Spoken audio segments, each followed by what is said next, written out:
What the world throws at us is not necessarily your choice. But what you make out of it is entirely your choice. Other people are doing what they want, but it's your reaction which causes the suffering. There is no way you can fix an yesterday, but you can create a tomorrow.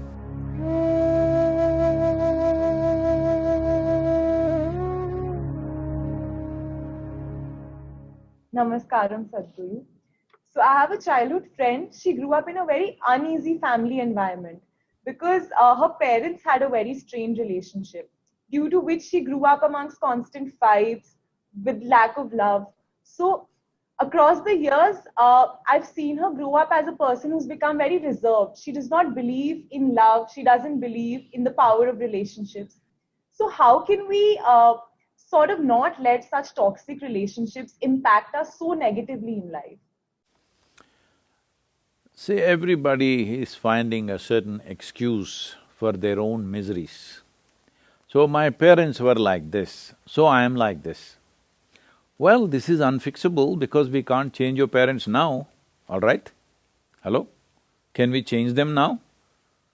So you need to understand this, especially if you have gone through tough situations in life or horrible situations in life, let's say. Is it not important that you become wiser sooner than other people? Sooner than other people who've grown up in comfort, who do not know what it is to see those things?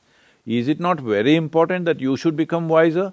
No, instead you choose that you also become miserable because they were miserable people.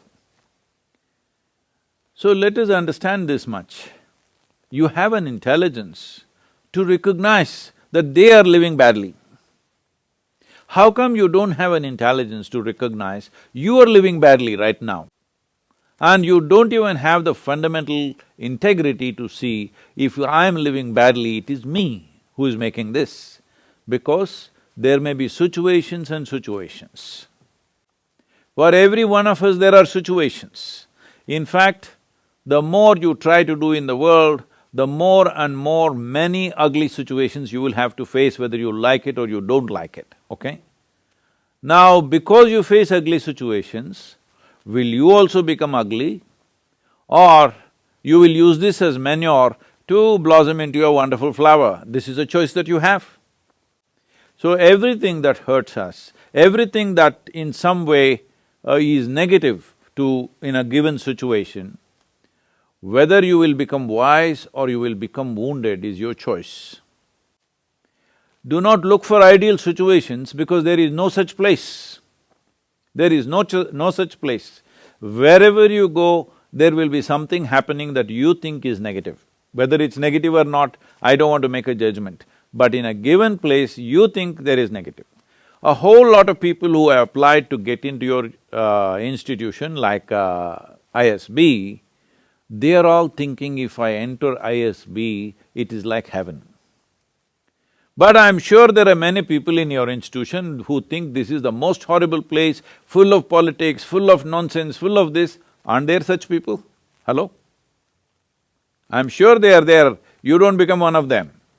Because in every place there are issues, all right? Where there are two people, there is an issue. How we conduct these issues depends on, are we in a state of conscious response to these issues, or are we in some compulsive reaction to these issues? This determines how we conduct ourselves. This has become a syndrome all over the world because they've all read a little bit of Freud, little bit of Maslow, little bit of all this European psychiatric stuff. And everybody is a psychiatrist. Because my parents were like this, I am like this. Come on, huh? Where is your intelligence? If your parents were like this, you must take a vow, you will never ever be like that. Hello? Yes or no? If your parents lived so badly, if it is true, I don't even know whether they lived badly or not. This is her perception of it, all right? We do not know how they lived, but going by her words, assuming it is true, if they lived badly, is it not your business to see never ever you commit such mistakes as they're committing in their lives? Is this not what human intelligence capable of? Or human intelligence is like, they study rats and make all kinds of conclusions about human beings today. Whole lot of experiments about human beings are on rodents. Be looking at the behavior of the rodents, people say, oh, human beings like this, like this. Is it not a sad story? Being the most evolved creature on this planet, I want you to understand, for you to come to this level of intelligence, it's taken millions of years of work, of evolution, to get you here, to the peak of evolution on this planet. So being the peak of evolution, are we displaying that we are at the top of the world? Are we? No, we want to sit on somebody else's head and think top of the world. No, we are already top of the world as human beings, isn't it so? But look at the way we are behaving, all the time complaining about something or the other. Let us understand this. What the world throws at us is not necessarily your choice. But what you make out of it is entirely your choice. Yes? What you make out of it is entirely your choice. Your experience of life, this much you must come to every one of you young people, if you want your potential to open up in the world, one important thing that you must fix in your life is your experience of life, either peacefulness or agitation, either joy or misery, blissfulness or suffering, whatever it is, your experience is entirely made by you. Other people are doing what they want, their drama they're conducting. It is your reaction to that which is causing these experiences to you.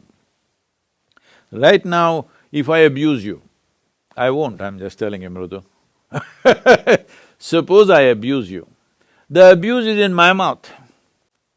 It is not a bullet, it doesn't come and hit you, but it's your reaction which causes the suffering, isn't it? Suppose I abuse you nicely in Tamil language or Telugu or Kannada, this guy will understand that's a problem. But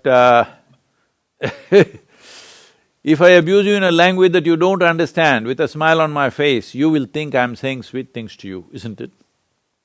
And you'll respond nicely to me. So I'm telling you, your experience of what is happening with you right now is 100% determined by you. Human experience happens from within, not from outside. Outside influences are there. How far we allow them to affect us, unless they're physical situations. You're in a war zone, somebody is shooting at you, that's a different matter, all right? That needs to be dealt with in a different way. Even there, a conscious response will give you better chance of survival than wild reactions.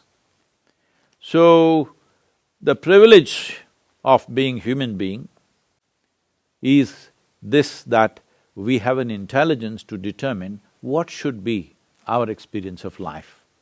Other creatures are in a natural, instinctive, compulsive reaction. We are supposed to be above that. But most human beings are trying to disprove this, and they are also in a compulsive state of reaction. And above all, parents. Well, they are living the way they know best, isn't it? If they knew any better, they would have done better. They're doing their best. Well, they gave birth to you, which is a phenomenal thing. Maybe not willingly, but they gave birth to you one way or the other. And they gave you enough food and education and nonsense, whatever you needed, and brought you up to this level. Now don't keep on looking at the rear view mirror forever. They brought you up, you've grown up into an adult, you survived, all right? Many children die early on. Parents not being able to provide, a whole lot of millions of children die in the world because parents are not able to provide for the children that they give birth to. They brought you up, you've grown up, you are in the rear view mirror. Please, leave the rear view mirror and look ahead because you can't fix your past. There is no way you can fix an yesterday, but you can create a tomorrow.